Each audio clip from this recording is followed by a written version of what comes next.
Assalamualaikum warahmatullahi wabarakatuh. Apa kabar semuanya?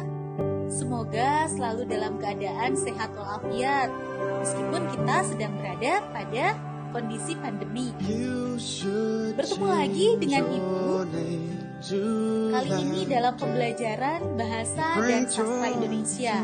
Adapun materi yang akan kita pelajari kali ini yaitu menilai dua fiksi dan non-fiksi. Ya, kita lanjutkan pembelajarannya. Seperti biasa, Ibu akan paparkan terlebih dahulu apa saja tujuan pembelajaran dan kompetensi yang harus kita raih dalam materi pembelajaran.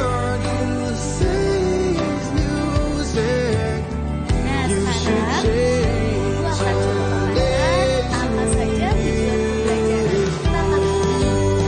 Yang pertama adalah kita mempelajari teks fiksi atau buku fiksi dan fiksi itu agar kalian dapat mengidentifikasi ciri-ciri buku fiksi dan fiksi, menjelaskan unsur intrinsik dan ekstrinsik dalam buku fiksi. Dalam hal ini kita akan menggunakan kumpulan cerpen dan unsur-unsur buku dan fiksi. Kita akan mengambil fotografi, mengklasifikasikan nilai-nilai dalam buku fiksi berupa sosial, budaya, kemudian mengajarkan nilai-nilai tersebut dalam kehidupan, merinci nilai-nilai dalam buku fiksi tersebut,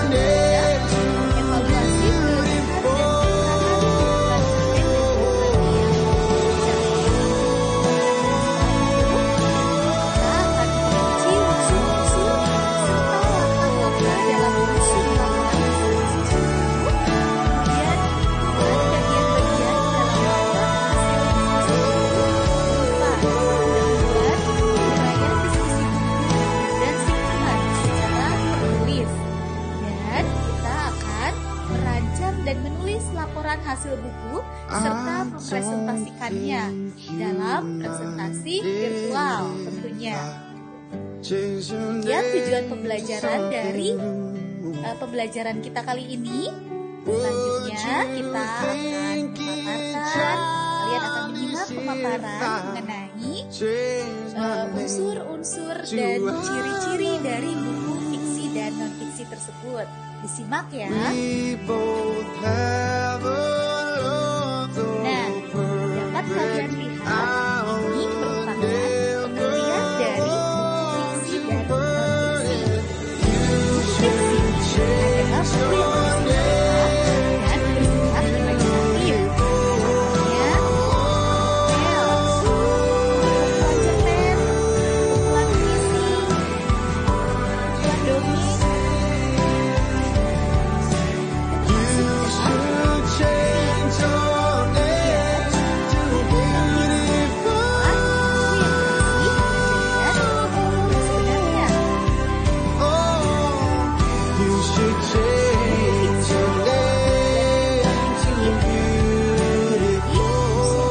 dongeng, berikut akan Ibu sampaikan apa saja perbedaan dari unsur-unsur yang terdapat dalam buku fiksi dan buku non-fiksi tersebut.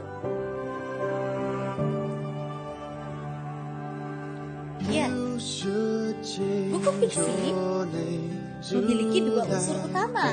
Yang pertama disebut dengan unsur intrinsik atau unsur yang terkandung langsung atau terdapat langsung di dalam karya tersebut. Jadi ketika kita membacanya, kita akan langsung menemukan unsur-unsur itu di dalamnya. Kemudian yang kedua kita namakan sebagai unsur ekstrinsik atau unsur luar yang secara tidak langsung turut mempengaruhi terciptanya tersebut. Unsur intrinsik dalam buku fiksi itu adalah keamanan, tokoh, dan tokohan, latar, gaya bahasa, sudut pandang. Sedangkan unsur ekstrinsik dalam buku fiksi bahan bahasa, tentunya latar belakang anak dan nilai-nilai yang terkandung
dan engage. Itu adalah unsur-unsur untuk non-fiksi. Ya, setelah kita mempelajari dan memahami bersama mengenai apa yang dinamakan dengan buku fiksi dan buku non-fiksi, serta telah mengetahui juga unsur-unsur yang terkandung di dalam buku fiksi dan non-fiksi, sekarang kita akan bersama-sama mempelajari bagaimana cara penulisan buku fiksi dan non-fiksi.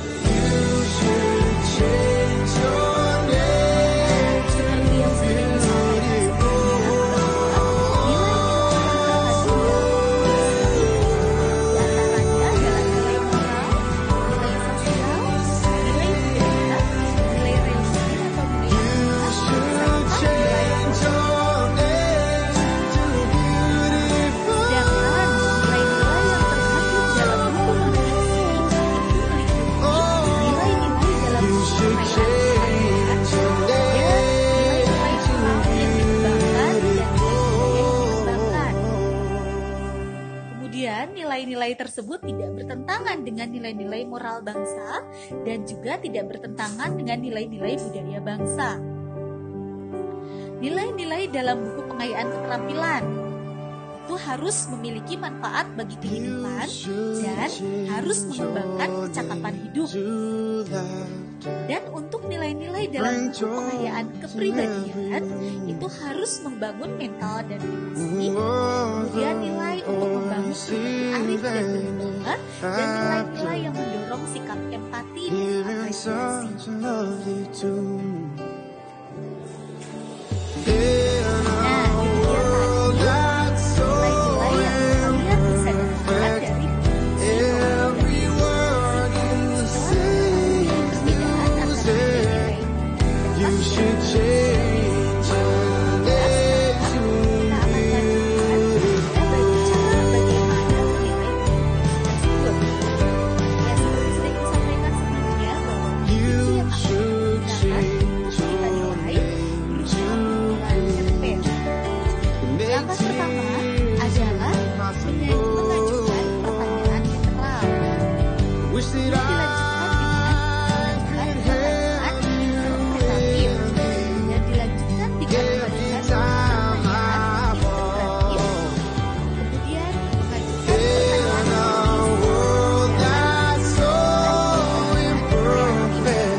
Kemudian setelah kita memahami bagaimana cara untuk menilai buku fiksi maupun buku non-fiksi, kemudian menuliskan hasil penilaian kita terhadap dua buku tersebut, maka kita akan melakukan diskusi mengenai nilai-nilai yang terkandung dalam buku fiksi dan non-fiksi tersebut, untuk kemudian kita buat laporan hasil diskusinya.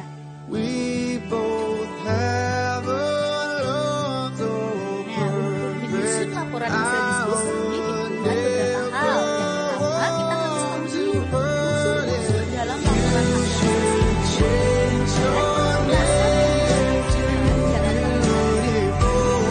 Dan tentu yang terakhir adalah laporan hasil diskusi. Dan berikut bisa kalian simak bagaimana menyusun laporan hasil diskusi.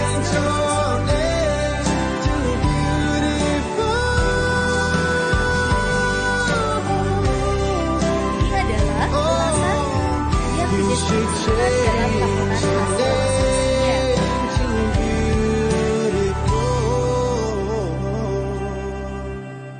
Sedangkan dalam penyusunan laporan hasil diskusi buku, harus memahami sistematikanya terlebih dahulu.